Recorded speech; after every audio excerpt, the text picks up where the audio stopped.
beri baa waxaa jiri jirtay naag lagu magacaabo naagtii timaha goosan jirtay ayaa waxay joogi jirtay xaafad iyadoo haweenka magaalada ku nool oo idil ay u imaan jirtay habeenkii markay ay hurdaan ay timaha ka goosan jirtay. intaas markii xaaladdu ayaa dadkii xaafad isku sheegeen is ogeysiiyeen markii mid ka mid ah naagihii laga goostay timaha. ninkan xaaskiisa ayaa wuxuu ogeysiiyey iyadoo oo shanlaysanaysa timaha in ay iska ilaaliso naagtaas ay ilbaabaha si fiican iskaga xirto. markii uu intaa ogeysiiyey xaaskiisa inay habeenkii iska ilaaliso in timaha laga goosto ayay waxay ku tiri ha ka cabsanin, aniga timahayga cid iga goosan karta ma jirta. naagtaas la sheegayna waa naag jirta ma ahan. markii intii ay ku tiri ninkii waa uu isaga dhaqaaqay, waa uu ka tagay. markii la gaaray habeenkii waxaa imaaday naagtii timaha goosan jirtay oo timaha dheereed. waxay soo istaagtay dariishadii iyo ilbaabadu aad loo xiray. hase ahaatee lama filaan waxay soo dhex gashay gudaha. markii ay gudaha soo gashay ayay u timid naagtii xaaska ahayd, timaha ayna ka goosatay. naagtii waa ay qaylisay, maxaa timaha iga goosatay ayay tiri. looma jawaabin. naagtiina timaha markii ay ka goosatay, naagtan iyadoo calaacalaysa oo oynaysa ayay isaga tagtay. waa ay ka tagtay. markii la gaaray maalinkii, naagtii markii ay soo baxday ayaa waxaa u yimid ninkeedii waa uu waayey. wuxuu kasoo fiiriyey banaanka, wuxuu u tagay iyadoo taagan banaanka. waxa uu weydiiyey waxa ku dhacay.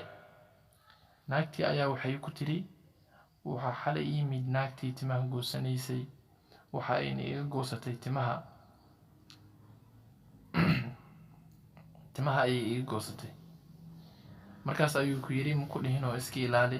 naagtaasi waxay tiri si ay kusoo gasho qolka ma aqaani, anigoo jiifo iyadoo timaha iga goosatay ayaan kusoo kacay.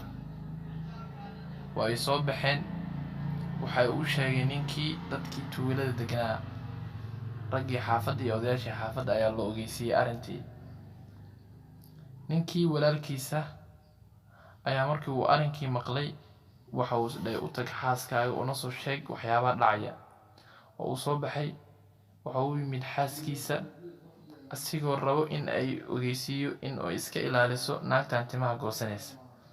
waatan naagtii ayuu yimid iyadoo timaha shanlaysanaysa. markii uu naagtii u yimid ayaa waxay u sheegay in walaalkiisa xaaska uu qabay laga goostay timaha. markii ay maqashay ayay la yaabtay. waxa ay tiri aniga cid iga goosan karta timaha ma jirto, waana iska ilaalinayaa. markii intaas ay tiri, ninkii waa uu la hadlay, wuxuuna u sheegay inay is ilaaliso. kadib ninkii markuu intaa ogeysiiyey waa uu isaga soo dhaqaaqay. ninkii waxa uu u tagay walaalkiisa, waxa uuna weydiin doonaa arrinta ku dhacday dumaashadiis. waxa uu yiri maxaa ku dhacay xaaskaaga ayuu arrimihii ka wareystay. ninkii waxa uu sheegay in xaaskiisa timaha laga goostay oo naagtii timaha goosanaysa ay timid. markii intaas la ogeysiiyey asigana xaaskiisii uu soo baraarujiyey ayay kala tageen. ninkiina waa ay kala soo dhaqaaqeen. waxaa la gaaray xilli habeen ah. waa ay soo kala tageen.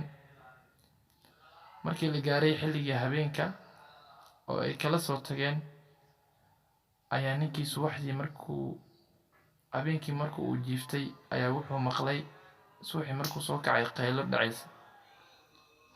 ninkii waxa uu yiri waa in aan tagaa banaanka si aan u soo ogaado waxyaabaha dhacaya. markii uu yimid banaanka ayaa waxa uu maqlay xaaskiisa oo cabanaysa oo sheegaysa macnaha inay laga goostay timihii. ninkiina waa uu yaabay. markaas ayuu soo go'aansaday inuu banaanka soo baxo. ninkii banaanka markuu soo baxay maxaa dhacay?